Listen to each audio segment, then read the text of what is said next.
not worshiping anything. You are. Whatever is the central focus of your life, whatever is the central focus of your attention, that's the thing that you're worshiping. That's scary as all hell too, because even if you consider yourself to be a religious person, you say, I'm very religious, I worship God. Is God the central focus of your life? Is it the central focus of your thoughts and actions? If not, what is? Well, I guess it's trying to get more money. Then money is your God. What's my significant other? Then your significant other is your God. It's really worth noting, man, you will never be more moral than the God that you serve, than the God that you worship. You will never be more moral than the God that you worship. So you better be damn sure about what it is that you're worshiping in your life. Because there are better and worse things to worship. If you're worshiping money, then that means that you're going to do whatever it takes to get money.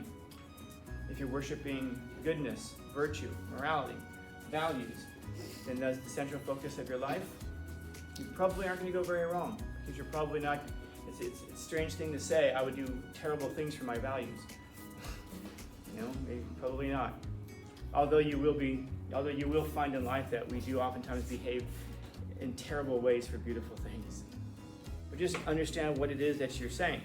You're saying people should have watered down views. People should have watered down morals. People should have watered down values, because that makes me more comfortable. So the world should shift itself to accommodate me.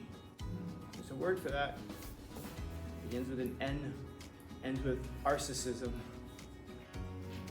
A lot of you guys in here, man, I feel really bad for you. You're coming up in a culture, in a society that is telling you that your watered down values is the best thing for you. But then again, this is also why so many young men are rebelling against that now. Because they understand that the true revolution, the true punk rock, the true rebellion in our culture right now is to believe in something, and to hold values, and to have ethics, and to be an upright person, and to be strong.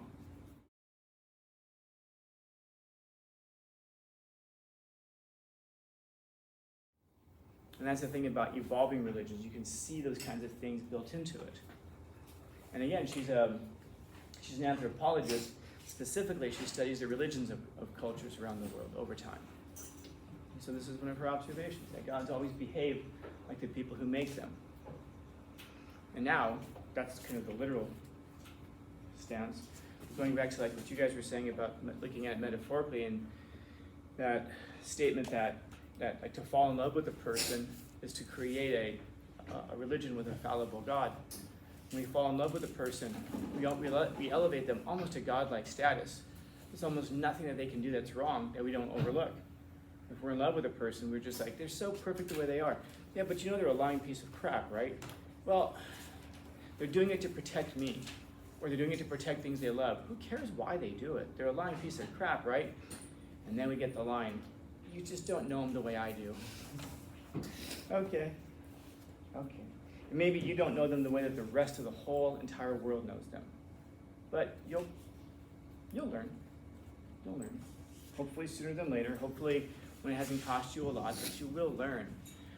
But in that kind of a case, who's to blame? It's not the person who just existed in the world. I mean, if you got someone next to you and their hat's sideways and you're just like, I love him as he is. The problem is not with the sideways hat dude. The problem is with you for elevating them to a God and overlooking all their faults, overlooking all their flaws. And then eventually when those things do emerge, of course you're going to get stung by it, but it's not their fault. They didn't claim to be perfect. You're the one who chose to interpret them as perfect. Why? Because what were you doing? Well, you were hoping for some level of perfection.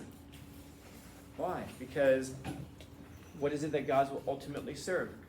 Ultimately, they're going to give us a way out of our present circumstances. That's almost the focus of religion. Because everybody has a religion, whether you realize it or not. Even if you say, no, I'm an atheist, I have no religion. You have a religion. Because everybody worships something. Our brains are hardwired to worship. So now the question becomes, what are you worshiping? Are you worshiping a significant other? Are you worshiping money? I'm not worshiping anything. You are. Whatever is the central focus of your life, whatever is the central focus of your attention, that's the thing that you're worshiping. And by the way, that's scary as all hell too, because even if you consider yourself to be a religious person, you say, I'm very religious, I worship God. Is God the central focus of your life? Is it the central focus of your thoughts and actions? If not, what is? Going to church once a week doesn't necessarily make you that thing. So what is the central focus of your thoughts and actions? Well, I guess it's trying to get more money. Then money is your God. Well, it's my significant other. Then your significant other is your God. And it's really worth noting, man, you will never be more moral than the God that you serve, than the God that you worship. You will never be more moral than the God that you worship. So you better be damn sure about what it is that you're worshiping in your life. Because there are better and worse things to worship. If you're worshiping money, then that means that you're going to do whatever it takes to get money. If you're worshiping goodness, virtue, morality, values, then that's the central focus of your life, you probably aren't going to go very wrong. Because you're probably not, it's a strange thing to say, I would do terrible things for my values. Maybe, probably not. Although you will find in life that we do oftentimes behave in terrible ways for beautiful things. And so the question is, what is it that you're focusing on? And it's important for us to recognize that, because if it is what you should be focusing on, then man, you should be focusing on it. If you believe in a God in an afterlife, you're crazy not to focus your entire life and existence on that. Because that means that you're looking at a 70, 80-year life here and an eternity someplace else. You're crazy if you believe in gods and afterlives to not be focusing on that. If you believe if money is the thing that you worship, then you'd have to be absolutely crazy if you're not spending every moment of your life attaining that thing. Because that's the central focus of your life. It's the most important thing in the universe. Whatever it is that you've figured out, and I don't mean chosen, I mean that you have figured out, is the most important thing. You'd be crazy to not set your sights on that. Oh, but it's too much. That's that word again, too. I don't know what it means. Too much. How do you know when you have too much? We're pretty good about telling people they have too much money, or they have, too much power. I don't know. Anybody have too much money? Too much money, too much love, too much happiness, too much joy. If you can't have too much of it, it's probably the thing that you're worshiping. And it interferes with it. So figure out what it is you're worshiping. We all worship something. Questions, comments, concerns, complaints, criticisms, critiques? Happy Tuesday. Yeah, Selena and then Jared. The people who make gods, does that include like followers? Like in religion, does that include like people who go to church and stuff like that? So there's this classic view. I'm going to insult some people in here, and I halfway apologize for it. Not really, but I'm going to say it just because it's diplomatic, right? There's this like 7th grade intellectualism where we fold our hands and we go, all the church and all that religions want is your money. And we're like, that's so deep. It's like, yeah, that's something like any 6th or 7th grader would say. And we're going to sit there and go, I just can't stand it because people go someplace and they give their money for it and all they want is your money. I hate people like that, right? Starbucks wants your money? Does McDonald's want your money? Is there anywhere you go that they don't want your money? I guess the question becomes, what do they do with it? What does the church do with the money? They just steal it. What do they do with it? Not like Starbucks, right? Not like McDonald's, right? Just only that one. So I guess the question becomes, why do you have so much vitriol towards one institution? What is it about that? Because religions have been used over time to control people. Hasn't money done that as well? Haven't governments done that as well? Haven't ideologies done that as well? Hasn't social pressure done that as well? Why is all of our rage geared towards this one thing? The truth is because it's easy to notice, and because it's not necessarily self-serving. Because if you really believe that we shouldn't engage in things that just only want our money, you wouldn't do almost anything that you do. I mean, my goodness, some people are wearing Nikes that are like $150, and it costs Nike $12 to make them. And you've got no problem dumping a whole bunch of money on Nike for $138 profit per shoe times millions. How come we don't have any problem with that? Because the shoes look cool. But now we know what your God is. Now we know the thing that you worship. No, yeah. It's uncomfortable, but yeah. But if we do look at it from this perspective of has religion been used to control people? Oh, hell yeah, of course it has. It's not saying it hasn't.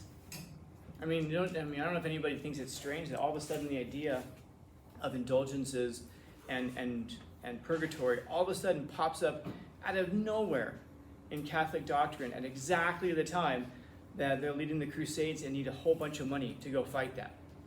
All of a sudden it's like, hey guys, so for the past 1,000 years or so, or 800 years or so, we didn't know about this doctrine called purgatory, but it turns out when people die, that's where they go, and if you give us money, we can get them out of there and back to heaven really quickly. So give us some money. Yeah, I guess there's an argument to be made for that. And so in those contexts where you've got a religion that is being used to control people, and by the way, all religions control people. All religions control people. Your desire for money, if money is your religion, it's controlling you. It's dictating where you go and how you behave and the values that you have.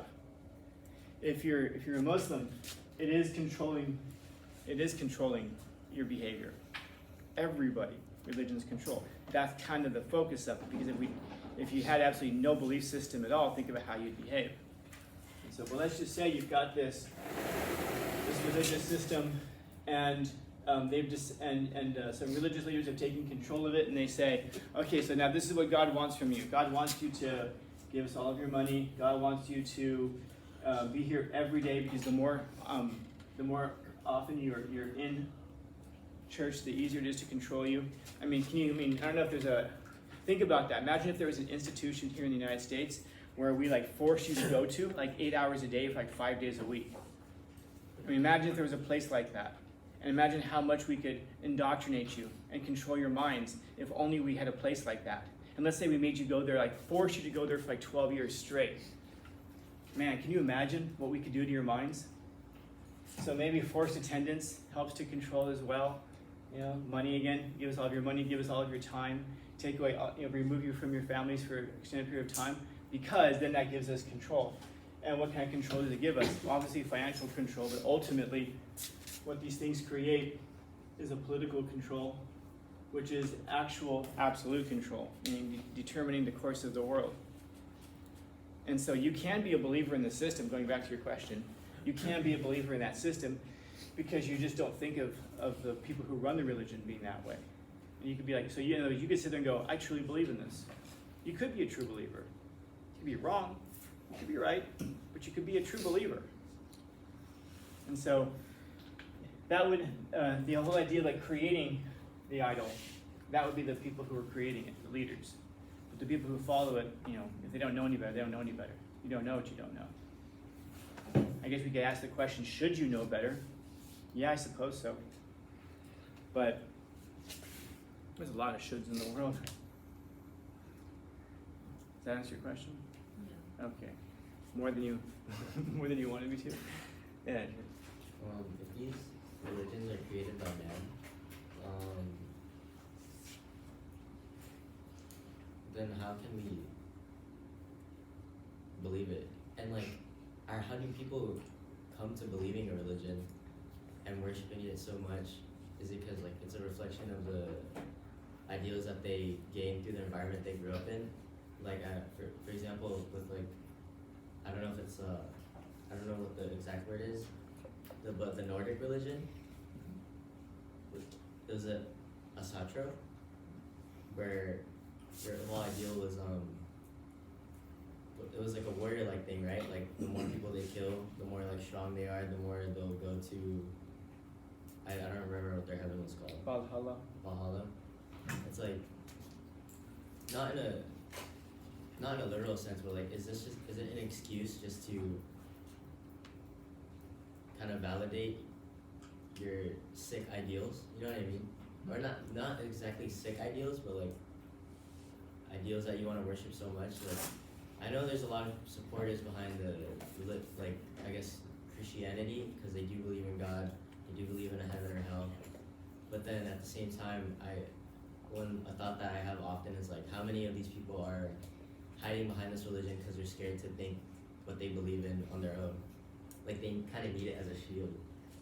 And then with that being said, knowing that there's people like that in the world, how can I trust people thousands of years ago that created, I don't know if they created, or like, that kind of passed the religion down through ear. And you told me once outside of class that like, I don't remember exactly. That always scares me when someone says that. I have no idea what you're about to say. I don't remember exactly, but it did make sense to me, I just forgot. If you go back. Sounds brilliant. It's really smart that I forgot. Yeah. No, but religion, if you take a look at the history of religion, there's always like similar factors of, I think it was Christianity we were talking about. And like, when information is so important and people truly believe in it, it's hard for it to, it's really hard for it not to get mixed up throughout the years. But then like, another thing is like, how do we know? Mm-hmm. I think I asked like 5 questions in that one. No, I got them all. A lot of it is a lot of those questions, they come from like, and that's why I'm saying it's important for us to be able to try to step back and see the world as it really is, not the way that we see it in our lens. In the United States in 2023, for a lot of people, religion is something that you go out Friday night and Saturday night and you do things that you then show up on Sunday morning and apologize for. And we joke about it. Like, oh shoot, I'm going to church on Sunday, oh god damn it, oh I can't believe I just said that, I'm going to church on Sunday. That's kind of how we view religion in the United States. This is why when something happens, like going back a long time ago, like 9/11, I remember like when 9/11 happened, the terrorist attacks happened, there were many of us, I studied religion most of my life, and I remember looking at that with some friends and being like, well, what do you think was going to happen? That didn't surprise any of us who studied these things. People will sit there and go, these are religious fanatics. What's a religious fanatic? You mean a person who holds up a text and says, this is what I believe? Would you say that people who study physics are physics fanatics? Would you say that people who study history are history fanatics? Yeah, but they just take it too far. You mean they study it too much and they believe in it? Because what you're actually advocating for at that point is you shouldn't believe in anything too much. Well, do you believe in science too much, whatever that word too means again? Like we're very quick, we completely miss, oftentimes we're so lacking in self-awareness that we don't even realize that we're passing those kinds of judgments on other cultures and worldviews. By the way, I'm not saying that worldviews are accurate or not. I'm not saying that they're true or not. All I'm saying is that when you understand what people believe, what they're going to do shouldn't surprise you. It's like, and by the way, some of you guys saw Oppenheimer, right? You're familiar with that case? I'm sorry, with the case, the development of the nuclear weapon? Same thing. I would have asked the exact same question. Well, what did you think was going to happen? I got this idea. Let's see if we could solve the mysteries of the universe by splitting an atom. No, there's only one reason to split an atom. To make a really big-ass bomb. Oh, but we can use it for energy. We didn't know that at the time. All we knew at the time was make cut go boom and kill many, many people. And then scientists afterwards would be like, I can't believe my invention was used for that. Oh, shut up. You knew exactly what you were building. And then afterwards, you want to try to take the moral high ground and pretend like I had no idea that it was going to be used for that. Like Einstein. For all of his intelligence, the guy signs a letter to the president and says, we're building this nuclear bomb. We should use it. And then afterwards, we use it, and then we win the war. And after the war is over, now Einstein can come out of his bunker and be like, the world's safe right now? Yeah. Okay. No one's going to kill me right now? No. Okay. We shouldn't have done that. That was morally wrong. And then this is a good person. This is such a good person. Oh. If anybody in here is a pacifist, if you truly, honestly believe that war is never the answer, please tell me. I'm going to take your wallet. I'm going to take your purse. I'm going to steal from you. And your answer might be, well, I won't. I'll call the police. Oh, so war is the answer. Is somebody else who's doing it, just not you. So you don't really have a moral system. And maybe that's the thing that you're advocating for when you say, but some people believe in things and they just take them too far. So your complaint is that people believe in things. So your complaint is as a nihilist that people take things too seriously, and you don't like the idea that people take things too seriously because you don't take things too seriously. Moral systems behave like the people who make them. Gods behave like the people who make them. You're doing the exact same thing as somebody else. But I mean, stop me if you've heard this before. Maybe it's a good idea to be drunk with something. Maybe it's morals, maybe it's wine, maybe it's virtue. Whatever it is, be drunk. Or do we really, or do we not believe that? And by the way, I know the answer to that question. Most of us don't really believe that. There's no problem with that. But just understand what it is that you're saying. You're saying people should have watered down views. People should have watered down morals. People should have watered down values because that makes me more comfortable. So the world should shift itself to accommodate me. There's a word for that. Begins with an N, ends with narcissism. The world should shift itself for me. No, the world was here long before us. I got news for you, man. It's going to be here long after us. The question is, what kind of a world are we going to create such that it lasts as long as possible after us? That's for each generation to figure out for itself.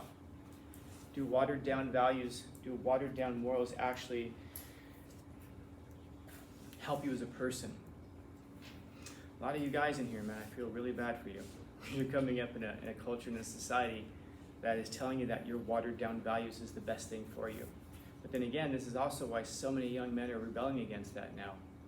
Because they understand that the true revolution, the true punk rock, the true rebellion in our culture right now is to believe in something and to hold values and to have ethics and to be an upright person and to be strong.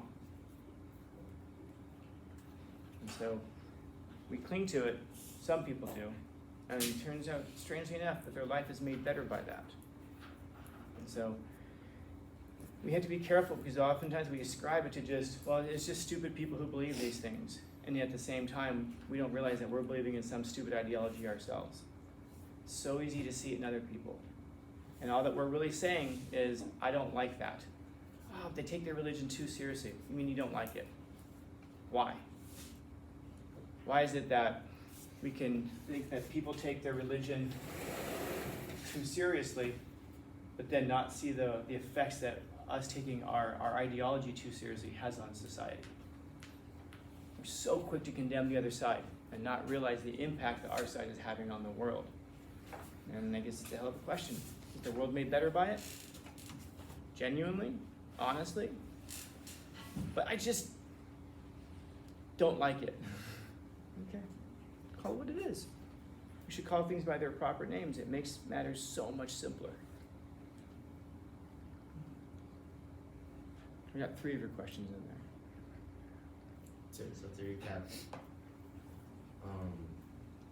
with the question about like it hiding behind a shield, and What I was saying with that was that we should be careful. Do people hide behind shields? Yes. Do people believe things though? Yes. And we're so quick to just ascribe the worst motives to other people. Why do people believe in religions? It's because they're weak and they need belief in an afterlife. So you think that they actually know that there's no God, but that they just pretend to because they're terrified of facing the future. You genuinely believe they wake up in the morning and say, no God, but let me go pretend. No. I guess that would be like, and by the way, religious people say that about non-religious people. Why? Because you don't believe in God, because you're terrified of having to face him on Judgment Day. So you think that you can walk through life with your eyes covered like this and pretend, wow, if he doesn't exist, I won't have to face him. Religious people can level the exact same argument against you. And by the way, are either of those true? Probably not. Why do people believe in religions? Because they believe, because they've been persuaded. Why do people believe in atheism? Because they've been persuaded. Let's not assume that the worst motives in people. Because if you assume the worst motives in people, there's no point in talking to them. And when you're doing this, you're not doing this. And the more that you're doing this, the less you have time, the less possibility there is to do this. The more we're punching each other, the less we can talk. And as long as we're talking, we're not punching each other. We can figure things out.